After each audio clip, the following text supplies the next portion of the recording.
안녕하세요. 예. 저는 오늘 노년기 구강 건강 관리에 관해서 강의하게 될 고정치과에서 고철민이라고 합니다. 제일 먼저 첫 번째 알았던 노년기, 이제 어르신들의 이제 연로하실 때 60대 이상 노년기의 문제점을 먼저 소개해드리고요.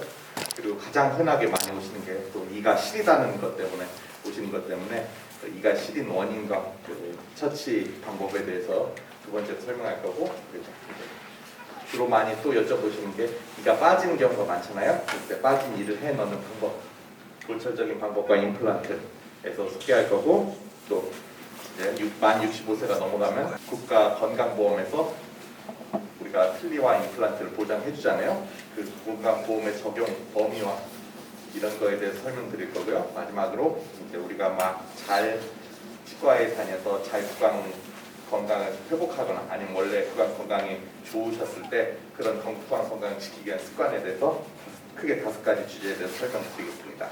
첫 번째, 노년기의 구강 문제점. 우리 어르신들이 이제 노년기에 돼가지고 이제 흔히 생길 수 있는 그런 질병들을 여기 나열해 놨습니다. 우식, 입냄새, 치주, 풍치라고 하죠. 그리고 그 밖의 질환에 대해서 설명드리겠습니다. 먼저 아까 첫 번째 소개한 치아 우식증, 우식증부터 먼저 소개해드리겠는데, 우식증이라는 건 흔히 얘기해서 썩는 거 말씀드리는 겁니다.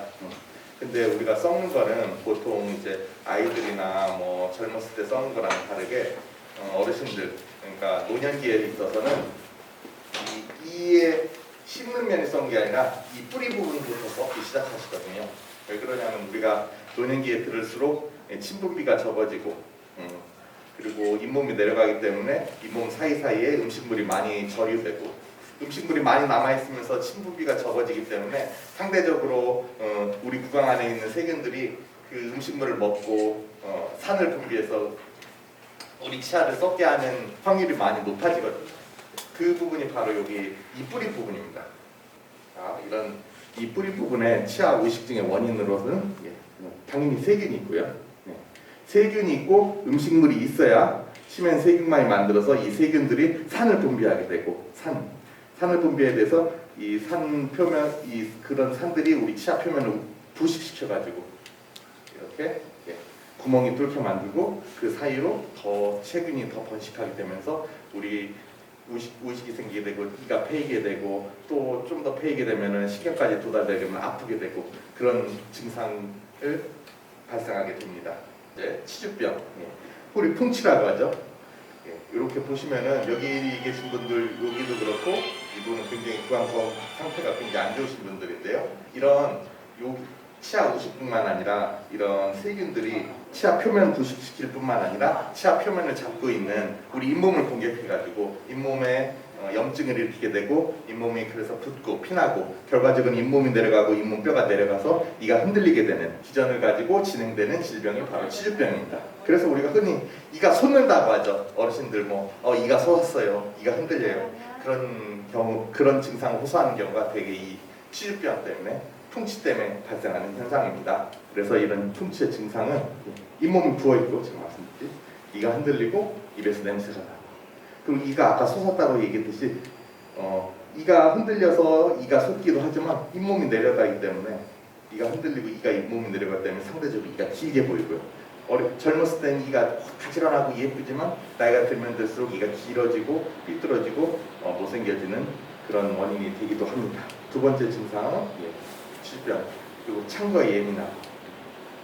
왜 그러냐면 잇몸이 내려가기 때문에 우리가 치아는 머리서부터, 치아 머리랑 뿌리가 같은 성분으로 보이지만 실제로는 다릅니다. 치아 뿌리 쪽은 원래 잇몸이랑 맞닿기 때문에 상대적으로 치아 머리보다는 노출됐을 때 굉장히 시리고 구성 성분도 다르고 상대적으로 약하고, 그렇기 때문에 우리가 아까 얘기했듯이 잇몸이 내려가면서 치아 뿌리가 노출되게 되고, 상대적으로 약한 뿌리들이 거기에서 세균이 번식해가지고 치아 우식을 일으키게 되면 여기가 뿌리 쪽에 우식이 생기면 이가 부러진다고 하죠. 그런 분들도 계실 거예요. 이를 씹다가 이가 뚝 부러지는 경우, 그런 경우가 많이 생기는 경우가 이런 치주병이나 아까 얘기했는 치아 우식이 같이 발생하면서 이 뿌리 쪽에 썩기 때문에 이가 부러지는 경우가 많습니다. 그리고 작은 자리로 쉽게 피가 나요. 아침에 일어나서 이가 텁텁하고 이런 경우가 바로 치주병, 그러니까 풍치 때문에 발생하는 증상입니다. 그래서 여기 아까 얘기했듯이 치면 세균막이 노출된 뿌리를 통해서 뿌리를 우식, 썩게 만들고, 그렇기 때문에 뿌리도 썩게 만들고 또한 잇몸도 내려가게 하는 게 바로 이런 치주병, 즉 풍치라고 할 수 있습니다. 자, 세 번째 증상으로는 입냄새를 볼 수 있습니다. 입냄새, 우리 어르신들도 입냄새 같은 거에 좀 예민하신 분들도 있고, 또 나는 잘 모르지만 다른 사람들이 입냄새 나고 이렇게 한다는 걸 은연중에 인식하게 될 경우가 많은데요. 그런 입냄새 원인으로는 소화기 질환, 그러니까 우리가 소화가 잘 안 되고 속이 더부룩하고 그럴 때 입냄새가 날 수 있고요. 그리고 당뇨, 우리 어르신들 많이 갖고 계신 그런 질병 중에 하나가, 흔하게 누구나 다 당뇨는 가지고 계실 것 같아요. 그리고 비염, 축농증, 그리고 코가 막히거나 축농증이 있을 때도 입안에서 충분히 냄새가 날 수 있습니다. 그리고 아까 얘기한 치면 세균막, 그러니까 우리가 썩게 만드는 그런 음식이 잘 제거되지 않고 음식이 좀 남아있을 경우 거기서 세균이 번식하면서 이 표면에서 세균이 번식하면서 냄새가 날 수 있습니다. 그리고 구강 내 염증, 아까 풍치처럼 염증이, 잇몸에 염증이 생길 경우 그럴 때도 입냄새가 날 수 있고요. 그리고 타액 분비량 저하, 연세가 들면 드실수록 침 분비가 적어지기 때문에, 침이 왜 중요하냐면은 우리가 침을 많이 분비할수록 우리 치아 표면도 세균이 번식이 적어지게 되고 음식 저류도 상대적으로 되게 적어지게 됩니다. 그런데 타액 분비량이 떨어졌을 경우에는 상대적으로 그러면 세균이 잘 번식하게 되고, 그렇기 때문에 우리가 세균이 많이 번식하게 되면 또 입냄새의 원인이 될 수 있거든요. 그리고 또한 마지막으로 불량 보철물, 우리가 잘 맞지 않는 경우, 옛날에 치과가 아닌 곳에서 보철물을 했을 경우에, 그럴 경우에는 잘 맞지가 상대적으로 치과에서 한 것보다는 대개의 경우 이에 잘 맞지 않기 때문에 사이사이 음식이 많이 낄 수 있거든요. 음식이 많이 끼게 되면 그 사이로 또 세균이 번식하게 되고, 그렇기 때문에 냄새가 나게 될 수도 있습니다. 우리 구강 내 관리법에 대해서 설명할 건데요. 첫 번째, 금연. 보통 뭐 많이 담배는 연세 드시면 좀 덜 피우게 되지만 금연을 하셔야 되고요. 그리고 치석, 상대적으로 이제 우리가 치석 제거하는데, 이 치석 제거할 때 우리가 물론 딱딱한 치석도 제거하게 되지만 표면에 아까 얘기했듯이 치면 세균막, 그러니까 우리가 음식물 찌꺼기를 먹고 사는 그런 세균들이 붙어있는 그런 치면 세균막까지 제거하기 때문에 아까 여기 앞에 어르신이 아까 스케일링 하면서 시리셨다면서요. 예. 시리신 경우도 있지만 우리가 그럴 때는 미리 치과의사나 아니면은 치과의사의 지시를 받고 하는 그 위생사에게 내가 좀 여기 어디가 시린데 이런 거는 기계로 하지 말고 손으로 해줄 수 있니? 이렇게 한번 여쭤보실 수도 있습니다. 꼭 스케일링 기계로만 하는 거 아니거든요. 물론 좀 솜씨가 없는 위생사 같은 경우에, 솜씨가 없는 분들이 했을 경우에는 아까 얘기했듯이 노출된 뿌리를 건들기 때문에 상대적으로 더 시려질 수가 있어요. 그럴 수도 있기 때문에 이런 부분이 시리기 때문에 이런 부분은 손으로 해달라 이렇게 주문하시면은 상대적으로 덜 시리고 하고 나서도 민감성이 없는 그런 좋은 치료를 받으실 수 있다고 저는 생각합니다. 어쨌든 스테일링 하는 것도 중요하시고요. 그리고 이런 우식증, 아까 처음에 말씀드렸듯이 여기 썩은 거 보이시죠? 뿌리 썩는 거, 이런 치료. 이 뿌리가 썩을 때 여기 안에 음식이 머물라고 자꾸 썩어가기 때문에 입냄새 원인이 될 수 있거든요. 이런 것도 치료 받으시고, 불량 보철물, 여기 사이에 음식물 끼는 불량 보철물도 새 걸로, 좋은 걸로, 이에 잘 맞는 걸로 교체하는 것도 중요하고요. 그리고 가장 중요한 건 이솔질. 이 닦는 거를 제일 잘해야 됩니다. 물론 저희가 치과에 오셔서 치료받는 것도 중요하지만 이따가도 또 설명드리겠지만 마지막에 관리 시간에 가장 중요한 거는 모든 치아 질환에 있어서 가장 첫 번째로 잘할 것은 이솔질을 잘해야 됩니다. 특히 연세 들면 드실수록 더 잘해야 되는 게, 왜 그러냐면 아까 얘기했듯이 치주병 때문에 잇몸도 내려가고 우식 때문에 뿌리도 패이고 그렇기 때문에 이 요소에 음식이 숨어있을 곳이 젊었을 때보다 훨씬 많거든요. 그렇기 때문에 젊었을 때보다 더 세심하게 이솔질을 해야 됩니다. 이따 이솔질 하는 건 제가 설명드릴 거고요. 그리고 이런 치주병이 생겼을 때 염증 치료하는 것도 꽤 중요합니다. 염증이 생겨서 피가 나게 되면은 입냄새가 꽤 많이 나게 되거든요. 그러니까 염증이 입냄새 원인으로 치주병으로 생긴 염증이 있거든요. 그런 염증을 치료하게 되면 상대적으로 입냄새도 덜 나게 됩니다. 기타 질환, 노인 어르신분들에 있어서 기타 질환, 구강 건조증인데요. 아까 역시 제가 아까부터 얘기했듯이 연세가 들게 되면 침분비가 적어지게 되는데 이런 원인들이 이런 여러 가지 이유로 침이 나오지 않아 입안이 마르게 되는 걸 구강 건조증이라고 합니다. 전문적 용어로. 그래서 증상으로는 마르고 이 혀가 매끄럽게 윤이 나고 혀가 갈라지거나 아니면 입 안에 염증이나 아니면은 이렇게 아픈 곳이 있죠. 입안이 헌 곳이 쉽게 생기거나 입술이 트거나 이런 것도 입안이 마르면서 즉 구강 건조증으로 인해서 생기는 증상입니다. 원인으로는 구강 건조증 원인 보통 약을 많이 드시잖아요. 어르신들 뭐 고혈압 이런 것 때문에 당이나 고혈압 때문에 이런 것 때문에 약물 먹게 되면 상대적으로 조금 침분비가 적어진 것도 있고요. 기타 우리가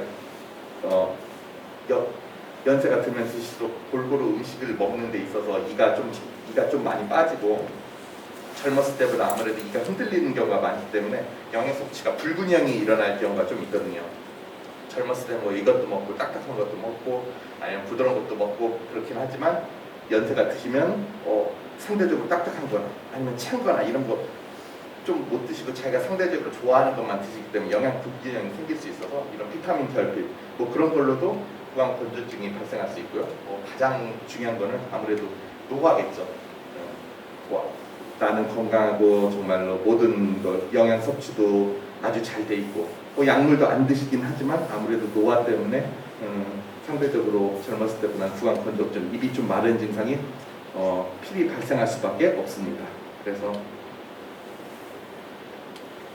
이런 거를 구강 건조증을 좀 줄이고 증상을 완화시켜서 그에 따른 합병증, 즉 입이 말라서 생기는 문제점을 좀 완화시키기 위해서는 상대적 관리법에 대해서 설명드리겠는데 껌 씹기. 껌은 저는 많이 추천은 안 드립니다. 물론 껌을 씹어서 침 분비가 좋아지는 건 있는데요. 아무래도 좀 껌을 씹기에 조금 그렇잖아요. 틀니를 쓰시거나 그런 분들은 껌을 씹기 껌이 틀니에 좀 달라붙으니까 껌 씹기는 누구나 다 추천할 수 있는 방법은 아니고요. 물을 자주 마시고 저는 이거를 제일 추천하는 것 같아요. 물을 자주 마시는데 꼭 마시는 게 아니라 좀 헹구셔야 돼요. 왜냐면 물을 계속 먹으면 배가 부르잖아요. 그렇죠? 물을 마시는 것보다는 배가 조금 부르니까 약간은 헹구는 경우 주기적으로 이렇게 음료수병 같은 거를 가지고 다니면서 입이 말랐을 경우에는 이렇게 오물오물해서 헹구는 경우 그런 경우를 그런 거를 저는 추천합니다. 그리고 이런 경우가 입이 너무 많이 말랐을 때 그럴 때는 한번 치과에 오셔가지고 처방전 한번 받아서 좀 증상 완화시킬 수 있어요. 실제로 그런 약이 있긴 한데 이 구강 건조증에 쓰는 구강 건조증에 보험 적용이 안 되기 때문에 약값이 조금 비싸긴 하지만 아주 많이 비싼 건 아니에요. 그러니까 이 약을 먹을 동안에는 구강 건조증, 입 마른 게 조금 완화되는 그런 약도 있습니다. 그리고 신맛의 음료, 양치 용액 이런 것도 할 수 있는데 저는 신맛 음료 이런 거 추천 안 합니다. 왜냐하면 시다는 거는 아무래도 좀 산성이 있으니까 또 이를 좀 썩게 만드는 그런 경우도 있거든요. 신맛의 음료 아니면 양치 용액도 알코올 성분이 많기 때문에 상대적으로 양치 용액이 이렇게 가글하고 확 뱉으면은 처음에는 좀 입안에 침이 고이는 것 같다가도 나중에는 오히려 입안이 좀 더 마르거든요. 그래서 저는 구강 건조증 관리할 때는 물을 좀 자주 마시고 물을 자주 헹궈준다든지 이런 식으로 관리하셨으면 좋겠습니다.